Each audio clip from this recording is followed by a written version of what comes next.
Hey, hello! This is Professor Game, where we interview successful practitioners of games, gamification, and game thinking who bring us the best of their experiences to get ideas, insights, and inspiration to help us in the process of getting students to learn what we teach. And I'm Rob Alvarez. I work at IE Business School Publishing, where we create interactive and engaging learning materials. Hello, and welcome to Professor Game. Today we have an awesome guest, and it's Erik Van Mechelen. Erik, are you prepared to engage? Let's do it, Rob. Let's do it. So Erik is the Director of Member Success of the Octalysis Group. He's there to ensure that Octalysis Prime members succeed in the gamification and human-focused design education experience. He's also the editor-in-chief for yukaichao.com and lead writer for the Octalysis Group blog. He holds quite a few positions as a writer, and I must add that I met him through Octalysis Prime, where he regularly emails the members and participates in live activities that are very exciting, I must add as well. So Erik, let's get right into the interview. The first question that we always make our guests is, we want to know a bit more, how does a regular day with Erik look like? What do you do? Yeah, thanks so much for having me, Rob.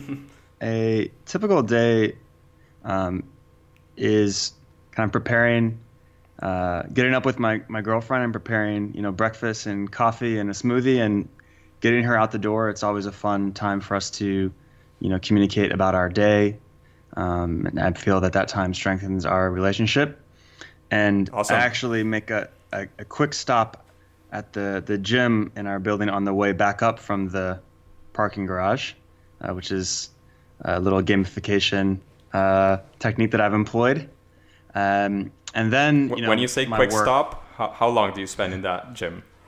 I mean, it could sometimes only be 5 minutes. It could be 15 minutes. And the point is just to get my body moving, getting some energy flow. I do other workouts on my regular schedule. So that's just a quick piece. If I'm feeling really good, I might even walk back up the 5 flights of stairs, right? So that's getting my body moving. And then I'm getting into my work day, which is about half of work with the Octalysis Group and then half my own writing. Sounds very exciting. So you're a full-fledged writer, as I see. Yeah, so this journey has been about the past 3 years. I would say I'm a full-time writer, editor, book reviewer, and for the past year and a half now, I've known and worked with Yukai at the Octalysis Group. And so my work ranges from doing blog posts for both his business as well as his consumer side. I do a lot of his email marketing and email newsletters, some of the live community engagement, which you briefed us on in the opening. And then on my personal side, I do quite a bit of essay writing about philosophy, literature, culture, many other topics, science. And I also enjoy science fiction and fantasy writing on the fiction side. May I ask, Erik, what did you major in? Well, I majored in economics, but I also I went to a liberal arts college here in the United States, which allowed students to take courses across many disciplines. So I studied in the political science department. I studied in the English and creative writing department. I also studied Chinese and international relations. So my interests my diverse interests were able to be satisfied in the 4 years there while still getting an economics degree. Sounds amazing. On a side note, I did study Chinese as well for like a year, and I can remember like how to say thank you and maybe 2 or 3 more things. It was super hard, and to be honest, it was a very tough year for me at the university, but it was amazing. To be honest, it's something I want to get back to someday. I didn't complete my French education, so that's something still on the list as well. But Chinese it was hard. It was a hard thing. I enjoyed the language very much, but I think the methodology was something that put me off a bit because they tried to put us both in the writing the reading and the speaking. So I guess for Chinese, it's a bit too much. I mean, in my experience at least. I would share that. I felt that the speaking, although my pronunciation was not great, the speaking by itself was not overly challenging. But once you added the writing and reading with the traditional Chinese characters, then it's a whole different animal. Like just learning how to read is massive, and learning how to write is also massive. It's like learning I don't know, if you don't know how to speak German, learning German, I would say this is just writing is harder than German for sure. Mm-hmm. But yeah. That's cool. I didn't know we had that in common. Yeah. So the next question I have, Erik, that our audience is always interested in is for you to tell us a story of the worst application of game thinking, gamification that you've participated in or seen from like very, very up close. You don't, of course, there's many NDAs in our industry, so you don't have to name any names. Maybe just name it, the general things, but especially we're interested in how all these things got to happen, and of course, what did you learn from it? Sure. So I don't know if this qualifies as the worst, but I hope it's useful for your listeners. So lately, I mentioned the essay writing that I'm doing. Lately, I've been writing on Medium.com, which I think is a great platform for writers and bloggers.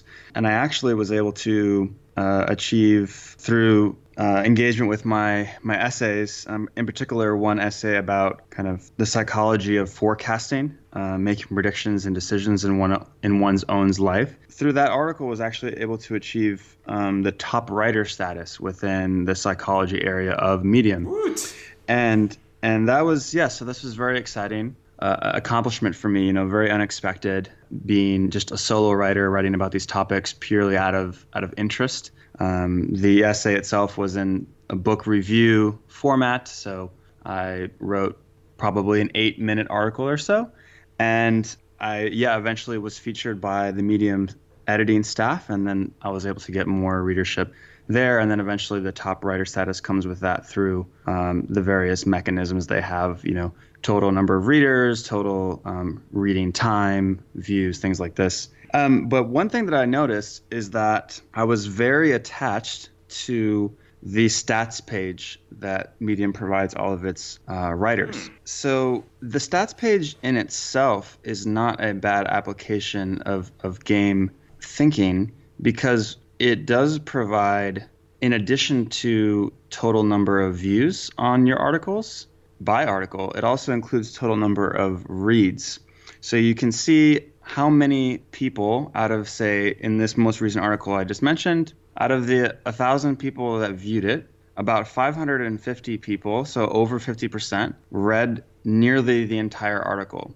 So this is this is great feedback for me as a writer in terms of, 1,000 people, and it's an 8-minute article. This is not a short article about a pretty niche topic. So this is fantastic. However, this stats page is also very addictive in the sense that I found myself checking this stats page multiple times per day, almost in the same sense that someone who perhaps when they send a job application to an employer, they're waiting for this to come back, right? Because they want that feedback. And so this is an example, and I haven't figured out what the solution to this could be, but I found that when I was checking the stats page, I was not doing something productive next. For sure. The emotional reaction that I was getting was sort of a negative reaction in the event that, my stats weren't improving.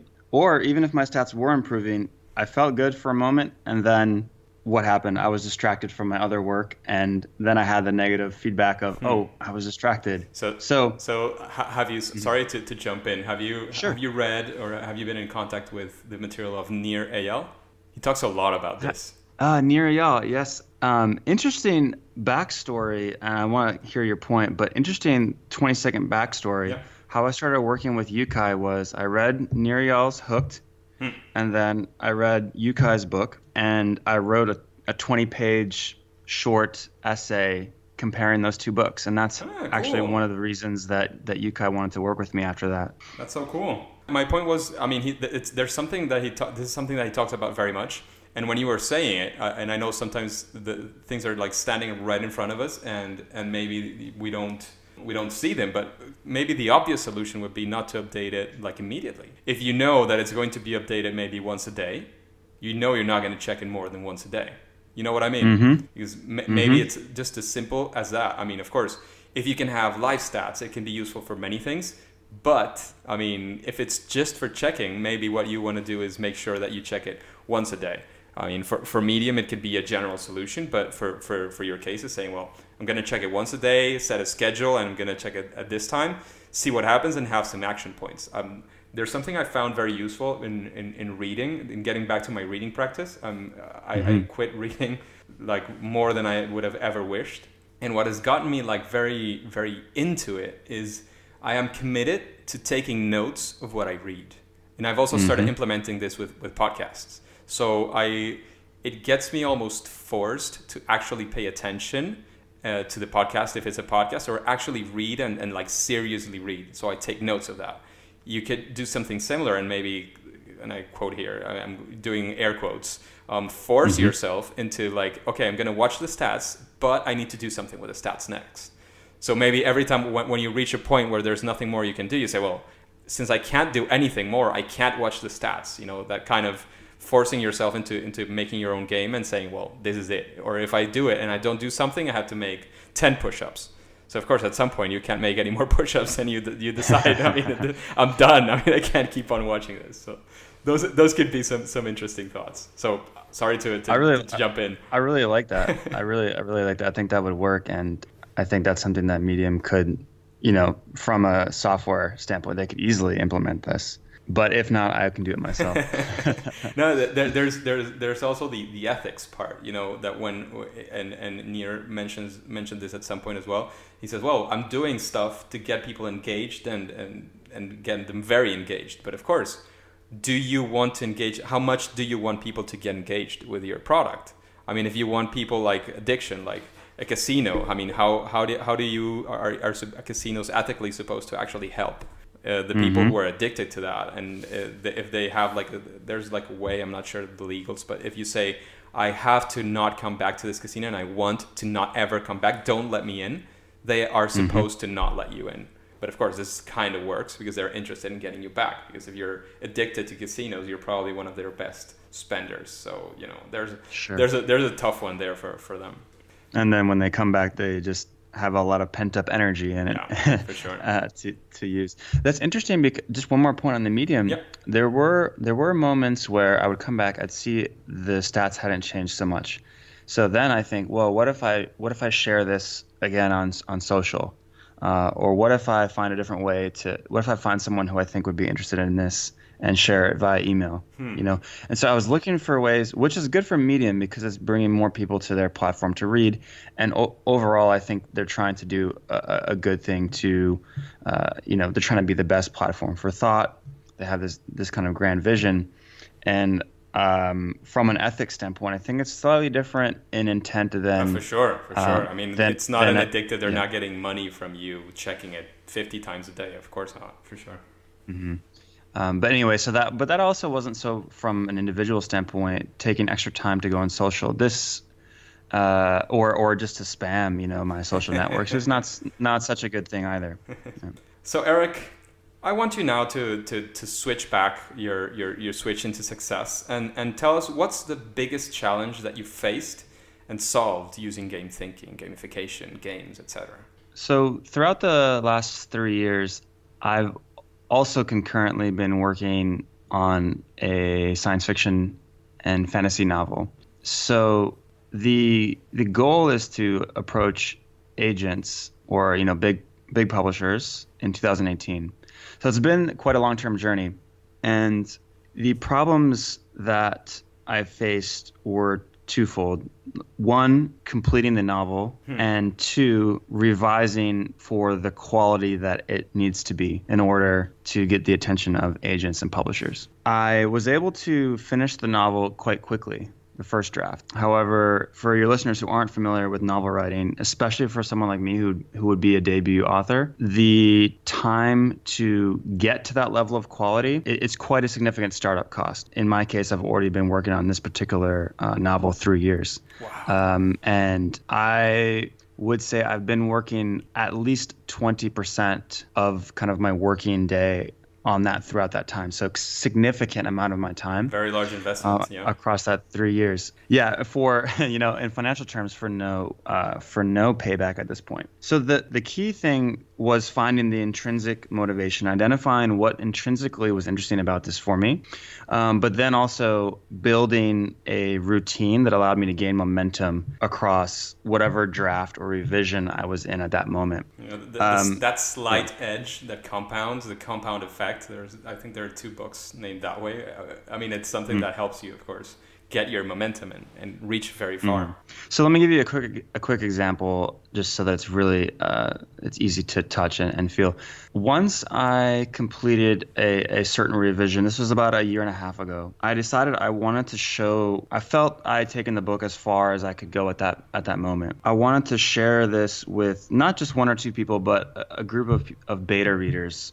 But maybe we can call them alpha readers, like early readers who were very engaged in the science fiction or fantasy community, so they'd understand that genre and can give me very constructive feedback. And so I actually used Heroku and Slack and built my own Slack community. And I was able within 2 or 3 weeks to get 50 people into that community to be, my early readers. That's impressive, man. And so it actually solved my initial need, which was to get feedback on the novel. Like many of those 50 people read significant portions of the novel, and the novel's 300 pages long. So that was cool. But then it actually grew beyond that into an accountability system for me, because once I had the feedback, my promise was that I would be making updates and edits and revisions based on that feedback. And I had all of these people waiting in my Slack community for my weekly updates, right? So I was able to build on my initial aim of just getting people to read it. But once I built a relationship with them, then suddenly I felt this affinity towards them and this desire to also please them and show them that I had used their feedback and their help to even make the book better. You put yourself in a place where you were, again, air quotes, forced into doing what you actually wanted to do. Right. On the days where my motivation was less, because we all have those days, it's just natural fluctuation. Those days, that kind of external motivation of wanting to connect with that group and show that group that I was doing good because of the good they provided me was very helpful. Great. So now we have 2 stories. The first one, I would say the learnings are vast. There's many things I would like to highlight. Of course, the way you learn to realize that you were getting addicted. And then trying to think outside the box to see how you could either think of a solution and use your creativity to think of a solution for Medium, or think for something for yourself. So actually looking for the solution to the problem yourself. And here, of course, building accountability for yourself, definitely putting yourself surrounded by the right people and using that social pressure from gamification as well to get your goals actually accomplished. So I would like to highlight those 2. Is there anything you would like to highlight from these 2 stories, Erik? I think you covered it very well. Thank you very much.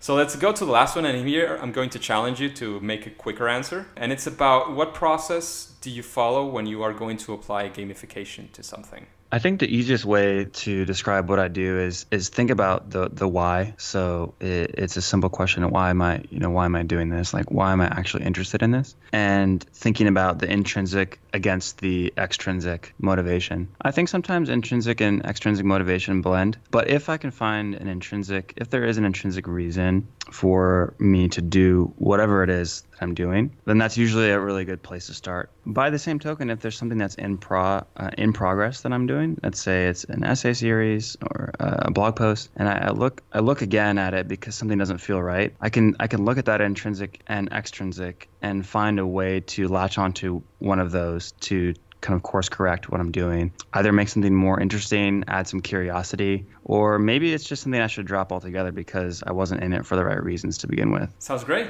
Thank you very much for those answers, Erik. So let's move on now to the second part of the interview. These are, rather than the stories that we were having before, here I'd like you to go more for the quick answers, to give us some quick tips, tactics, and tools. So what's one best practice that you could name for gamification or game thinking? My favorite thing to do is to think about how to add more creativity and problem-solving components to whatever I'm doing, because that's where I think I can add the most value based upon what my personality is and my talents and my strengths. So I look for the place within whatever I'm doing that will allow me to be most creatively free. Awesome. So I would brief that and expand it more generally to saying, think about who you're designing for. If it's for yourself, think of yourself. If you're designing for your students, think about who your students might be and what motivates them most, and try to blend in those elements into whatever you're creating. Does that make sense? Beautiful. Erik, what's your favorite game? My favorite game right now is actually trying to get my novel published. I think that's my favorite game right now. That's awesome. Next question would be, Erik, who would you like to have interviewed in Professor Game? So this seems like recency bias, but I'm very curious if you can get Nir Eyal on the show. Just because, yeah, I think he thinks clearly about these things, and I like the ethical component. But you know what? I also think you should look to get someone like Cal Newport. He's a computer science professor and writer, and he has some kind of contrarian thoughts on technology and how it can be used as well. So in a similar line of ethics, but also from a productivity standpoint, he could be a great person. Awesome. Sounds great.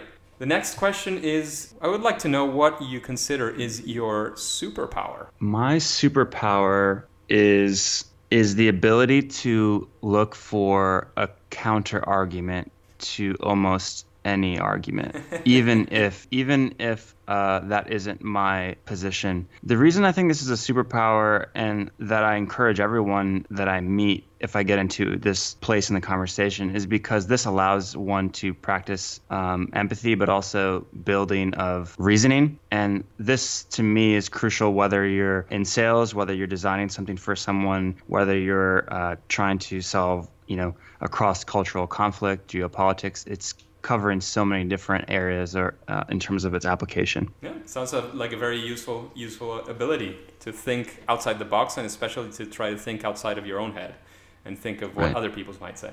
Exactly.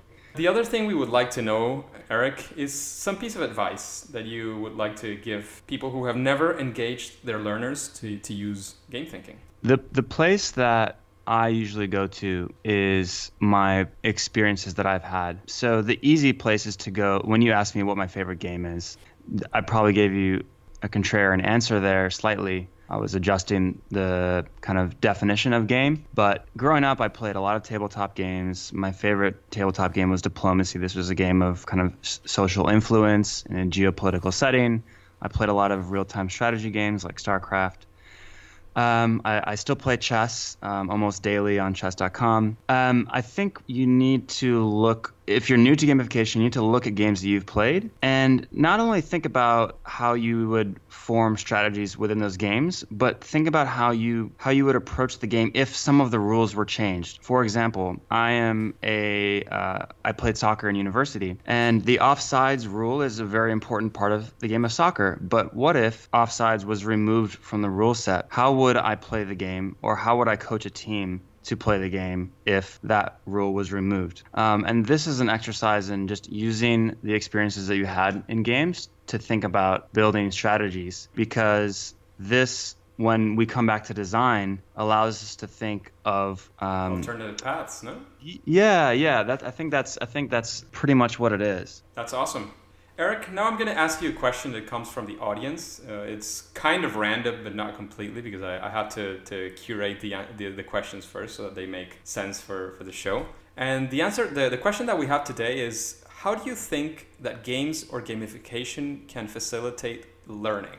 So I think the most powerful way that I've seen is in creating pathways or sort of guided tours of a given subject matter approach, or even a meta learning approach, like to understand how one learns for themselves. So let me give an example. There's a company out there called Degreed.com, which I did some consulting with a few years back now. And they're just trying to provide companies with a way to say you are a manager, give your team various learning, whether it is through an LMS or across the many libraries of video content online, and encourage the employees to learn on their own, right? Okay. But also as a manager, but as the manager, see that progress and be able to guide and advise and check in for accountability purposes.